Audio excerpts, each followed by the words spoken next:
Та орон нутгийн сонгуульд оролцоход бэлэн үү? Бой.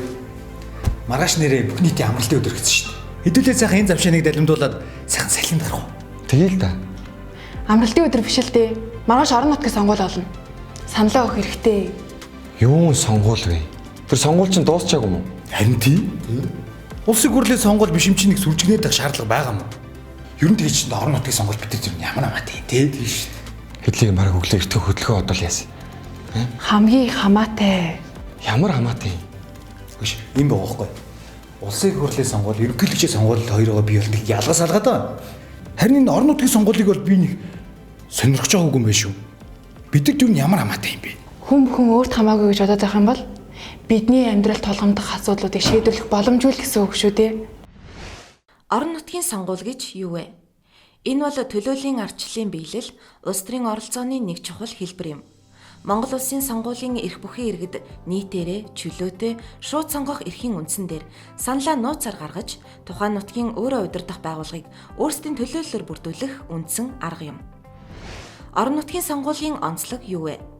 Тухайн хот, сум, аймаг, орон нутгийнхаа эдийн засаг, нийгмийн хөгжлийг тодорхойлох, холбогдох шийдвэр, хөтөлбөрийг батлах, хяналт тавих үндсэн чиглэлүүдтэй.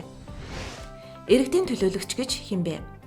Иргэдийн төлөөлөгч гэдэг нь иргэдтэй ойр байж төрийн бодлого шийдвэрийг тухайн засаг захиргаандаа хэрэгжүүлэх эрх бүхий сонгогдсон этгээд. Иргэдийн төлөөлөгч нь хуульд заасан тодорхой эрх мэдлийг хэрэгжүүлдэг. Өөрөөр хэлбэл таны амьдарч байгаа газрын дэд бүтцийн асуудал, эрүүл, аюулгүй орчин бүрдүүлэх боломж нөхцлөөр хангахын тулд ард түмний дуу хоолойг шийдвэр гаргагчдад хүргэх гүүр болдог гэж ойлгож болно. Хөөх. Их чухал алба байсан байна тий. Би бол бүр сонирхчих байгаагүй юм байна. Хөөе. Иргэдийн төлөөлөгчдийн хуралд юу хэдэн хүн байдаг юм бэ? Иргэдийн төлөөлөгчдийн хурлын бүрэлдэхүүнд хэдэн хүн байдаг вэ? Монгол улсын засаг захиргаа нутаг дэвсгэрийн нэгжийн тухай хуульд зааснаар харилцан адилгүй тооны төлөөлөгчд оногдно. 13. Сумын хурлын төлөөлөгчдийн тоог хүн амын нягтрал байршил, засаг захиргааны нэгжийн бүтцийг харгалзан дараах байдлаар тогтооно. 14. Дүүргийн хурлын төлөөлөгчдийн тоог хүн амын нягтрал байршил, засаг захиргааны нэгжийн бүтцийг харгалзан дараах байдлаар тогтооно. Сонгуульд хэн нэр дэвшүүлэх юм бол бодвол их өндөр боловсрал шаарддаг бах тий. Иргэдийн төлөөлөгчдийн хуралд хэн нэрээ дэвшүүлэх эрхтэй вэ?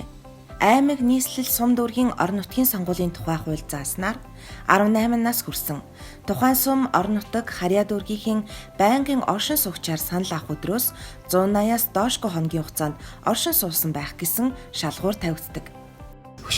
Би ч бас тэгэхээр нэр дэвш болох нэ. Нэрнээс нь л тодорхой байгаа үстэй. Иргэдийн төлөөлөгч шүү дээ. Нэрээ тийм байх тий. Иргэдийн төлөөлөгч ер нь ямар ажил хийдэг юм бэ?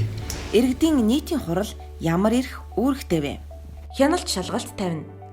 Нутаг дэвсгэрийн эдийн засаг, нийгмийн хөгжлийн талаар бодлого тодорхойлж, хөтөлбөр боловсруулж батлана. Орон нутгийн өмчийн захиран зарцуултыг тодорхойлно. Тэгэхээр их чухал ажил байх нэ. Чухлаар барах уу чухал шүү. Сонгуулийн зорилго нь бидний хүслийг илэрхийлэгч, бидний дуу хоолой болсон байгууллагыг сонгодог учраас энэ боломжийг алдаж итгэхгүй хандлага гаргах юм бол бидний ашиг сонирхол хүсэр хаягдана л гэсэн үг. Хөөх. Наа чи харин тоог хэрэг байна да.